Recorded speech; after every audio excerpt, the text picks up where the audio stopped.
సుకృతి అంటే మంచి కర్మలు చేయడం వల్ల వచ్చే పుణ్యము. అజ్ఞాత సుకృతి అంటే అనుకోకుండా లభించేటటువంటి సుకృతి. భాగవతంలో చాలా సందర్భాల్లో ఈ అజ్ఞాత సుకృతి గురించి చెప్పటం జరిగింది. చాలా ఏళ్ల క్రితము కర్మ ట్రైల్ అని ఒక డ్రామా చూశాను. బాగా డబ్బున్న ఒక ఇండస్ట్రియలిస్ట్, అతనికి మగువ, మధువు, జూదం లాంటి దురలవాట్లన్నీ ఉంటాయి. వాటితో పాటు చేసే బిజినెస్ కూడా అంతా మోసము, దోపిడీ. ఇక చట్టానికి దొరకకుండా ఉండడానికి ఒక లాయర్ని లీగల్ అడ్వైజర్గా పెట్టుకుని ఉంటాడు. సొసైటీలో పెద్ద మనిషిగా చాలామంది అవుతున్నాడు. పేరు కోసమో ప్రతిష్ట కోసమో ఎప్పుడైనా చారిటీ లాంటిది ఇవ్వడం తప్ప జీవితంలో ఒక్కసారి కూడా భగవంతుని తలుచుకున్న పాపాన పోలేదు. పాపాన పోలేదు అని సాధారణంగా అనే మాట తలుచుకుంటే నవ్వొస్తుంది. పాపము అంటే చెయ్యకూడని పని.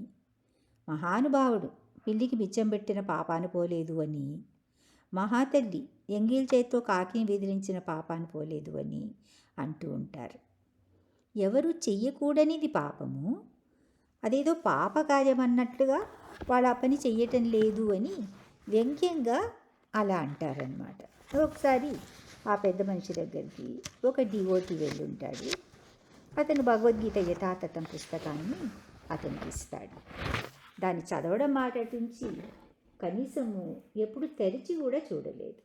ఒకరోజు వాళ్ళ అబ్బాయి మిత్రుడు ఒకతను వచ్చినప్పుడు యథాలాపంగా అక్కడున్న భగవద్గీత చూస్తాడు. ఓ అంకుల్, భగవద్గీత చదువుతున్నారా? చాలా రోజులుగా ఈ భగవద్గీత యాజ్ ఇట్ ఈస్ కొనాలి అనుకుంటున్నాను, కుదరటం లేదు.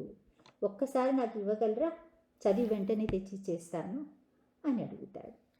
ఏం పర్లేదు, తీసుకో, నాకు ఎలాగో టైం లేదు చదవడానికి, నువ్వే ఉంచుకో అంటాడు.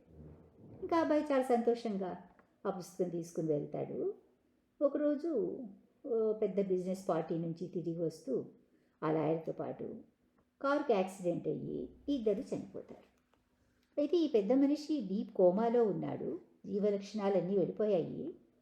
ఇంకోవైపు ఆ లాయరు యమధర్మరాజును, చిత్రగుప్తుడిని కూడా తన లాజిక్తో, వాక్చాతుర్యంతో ఓడించగలను అనే ధీమాగా యమలోకంలో ప్రవేశిస్తాడు.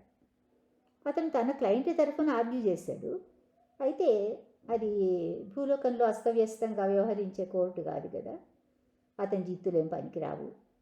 ఇంకా చేసిన పాపాలకు ఫలితంగా శిక్షలు అనుభవించడానికి అతన్ని నరకానికి తీసుకువెళ్తారు. ఇంకా అక్కడే ఉన్న శ్రీమంతుడికి అప్పటికే కాస్త రియలైజేషన్ కలిగింది. తను చేసిన అనుచిత కార్యాల పట్ల పశ్చాత్తాపంగా అనిపిస్తుంది. యమధర్మరాజు అతని వైపు చూసి, నీ జీవితంలో ఎప్పుడు నీతి నియమాలను కట్టుబడి ఒక్క పని కూడా నువ్వు చెయ్యలేదు, కానీ ఒకే ఒక్క పుణ్యకార్యం చేసిన కారణంగా నీకు మళ్ళీ జీవించే అవకాశం ఇస్తున్నాను. దీనిని నీ జన్మకు సెకండ్ ఛాన్స్గా భావించి భూలోకానికి తిరిగి వెళ్ళి ఇక మీదటైనా మంచిగా బ్రతికి మనిషి జన్మను సార్థకం చేసుకో అంటాడు. పుణ్యకార్యమా? నాకు తెలిసి నేను అటువంటిదేది చెయ్యలేదు అంటాడు అతను. నిజమే, నువ్వు బుద్ధిపూర్వకంగా ఆ పని చెయ్యలేదు. నీ కుమారుడి స్నేహితుడు భగవద్గీతను అడిగినప్పుడు వెంటనే ఇచ్చేశావు. దాన్ని చదివి ఆ అబ్బాయి ఆధ్యాత్మికత పట్ల ఆసక్తి పెంచుకుని భగవంతుని సేవించడానికి మందిరంలో చేరిపోయాడు.